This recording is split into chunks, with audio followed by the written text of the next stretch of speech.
In the last decade, Britain achieved the impossible. It ended its addiction to coal, the dirty fuel that powered its industrial revolution for over 2 centuries. In 2012, coal generated around 40% of Britain's electricity. By October 2024, that number fell to zero. This rapid transformation was hailed as a world-leading climate victory. But what replaced it? The answer lies at Drax Power Station in North Yorkshire. Once Europe's biggest coal polluter, it is now the world's biggest wood burner, generating about 10% of Britain's renewable electricity by burning millions of tons of imported wood pellets. The official story is one of green innovation, a successful transition from a fossil fuel past to a renewable future. But a growing chorus of scientists, environmental groups, and frontline communities are telling a different story. They call it a green deception, a carbon accounting trick that devastates forests and harms communities.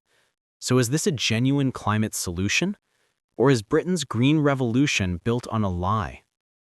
The shift from coal to biomass was not an accident. It was engineered by policy. The journey began with the landmark 2008 Climate Change Act, which legally bound the country to slash its carbon emissions, making coal's demise inevitable. To fill the gap, the government incentivized renewable energy with billions of pounds in subsidies. These came mainly through two schemes, the Renewables Obligation and Contracts for Difference. These policies guaranteed generators a fixed and profitable price for clean energy for up to 20 years, with the cost passed directly onto consumer energy bills. But here is the critical twist.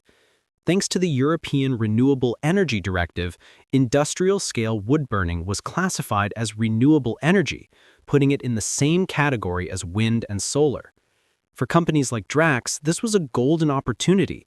Instead of building new wind farms from scratch, it was far easier and more profitable to convert their existing coal infrastructure to burn a different fuel, one that politicians had conveniently labeled green.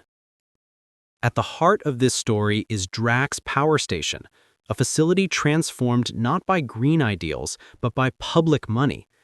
Its conversion from coal is the largest biomass project on Earth, and it has become the single biggest recipient of Britain's renewable energy subsidies. By the time its contracts expire in 2027, Drax will have received over £10 billion in consumer-funded payments. That is roughly £2 million every single day. This staggering financial support forms the bedrock of its business model. Britain's own parliamentary watchdogs, the Public Accounts Committee, have repeatedly criticized the government's deals with Drax, calling them poor value for money.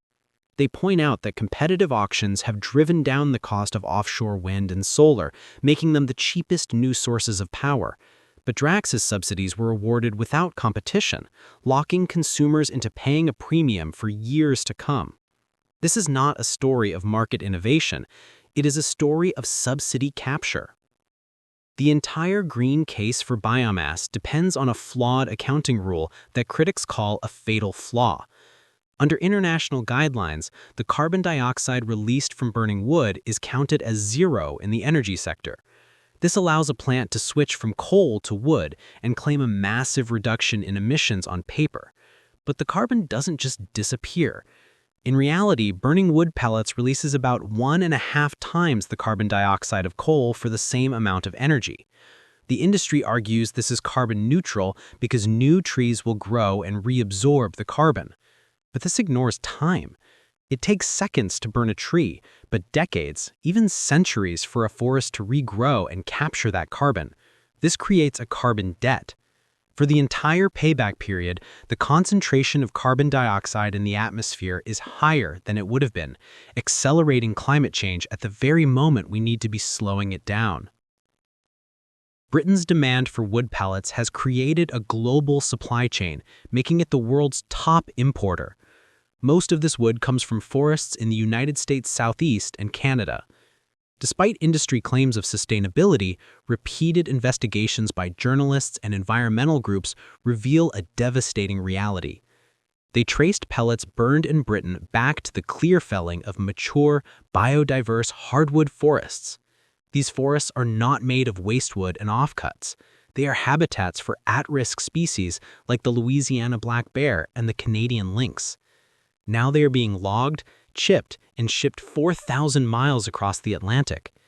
This is the physical footprint of Britain's biomass policy, a trail of industrial logging that degrades irreplaceable ecosystems to fuel a power station on the other side of the world.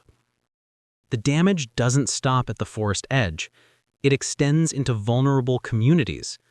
Pellet plants in the United States are often built in low-income rural and predominantly Black communities. For residents, the industry brings pollution instead of prosperity. They report constant noise, endless truck traffic, and wood dust coating their homes and gardens. This is not a nuisance. It is a health crisis. The dust and pollutants are linked to severe respiratory illnesses like asthma and bronchitis. In a cruel irony, while Drax is subsidized in Britain as a green energy provider, its pellet plants in America have been repeatedly fined for air pollution. This is the hidden human cost of Britain's energy policy, a system of environmental injustice that exports its pollution to someone else's backyard. Perhaps the most frustrating part of this story is that it's unnecessary. While Britain spends billions to support biomass, a true green revolution is happening elsewhere. Offshore wind power has become a world-leading success, with costs plummeting through competitive auctions. Solar power has also dropped dramatically in cost, becoming viable even without subsidies. These technologies are cleaner and cheaper. Every pound spent on biomass is a pound not invested in wind, solar, storage, and grid upgrades. The reliance on biomass is a political choice, not an economic necessity. So what next? The biomass industry promotes BECCS, bioenergy with carbon capture and storage. The idea is to capture carbon dioxide from the smokestack and bury it underground, creating so-called negative emissions. The government is betting heavily on this to meet net zero targets, but critics warn it's a dangerous gamble. The technology is unproven at scale. It would require billions more in subsidies. Worse, it doesn't solve the core problems of biomass. It makes them worse. Carbon capture is energy-intensive, meaning even more trees must be cut and burned just to power the equipment. Britain stands at a crossroads. Will it continue pouring billions into a flawed strategy? Or will it pivot to cheaper, cleaner, and proven renewable solutions that are ready to power its future today?